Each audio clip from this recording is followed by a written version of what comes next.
ஏய், சரியான நேரத்துல லாயரோட வந்து அவனை காப்பாத்திட்டு தான் நினைச்சிட்டு இருக்கிறியா? இது ரொம்ப நாள் நீடிக்காது. இதே ஸ்டேஷன்ல அவனை தோலை உரிச்சு தொங்க விடுறனா இல்லையா பாரு. உன்னால முடிஞ்சத பண்ணிக்கோ. சட்டம் ஒன்னும் வீட்டு பசுமாடு இல்ல. நீ சொன்னபடியெல்லாம் நடக்கிறதுக்கு. யார் இஷ்டத்துக்கும் அதை வளைக்க முடியாது. போய் வேலையை பாரு. வேலையை தான் பார்க்க போறேன். எப்படி வேலையை பார்க்க போறேன்னு மட்டும் பாரு. இவனை இங்க கொண்டு வர தெரிஞ்ச எங்களுக்கு எப்படி ஜெயிலுக்கு கொண்டு போகணும் தெரியாதா? கொண்டுட்டு போவோம். வாமா.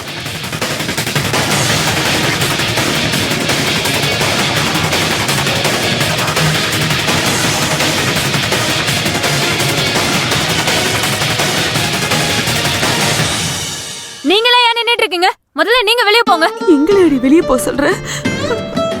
தேவடி, எங்களுக்கு இதெல்லாம் தேவை.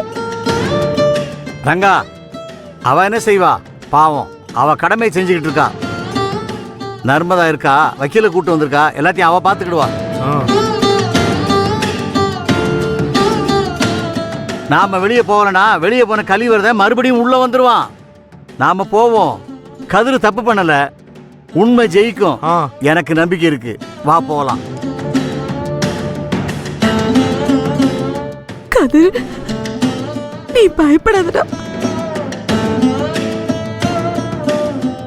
அம்மா எப்பாடுபட்டாது ஒண்ணு வெளியில எடுத்துருவேன். நீ எதுவும் கவலைப்படாத. அழாதம்மா. கதிரே, தைரியமா இருக்கியா? சரி, அடி பாவி, சாப்பிட்டு உள்ள பிள்ளைய ஒரு வாரம் சாப்பிட விடாம கூட்டிட்டு வந்துட்டேடி. அம்சா, போதும் வா, அவன் வெளியே வந்துருவான். வா, அழாம போ.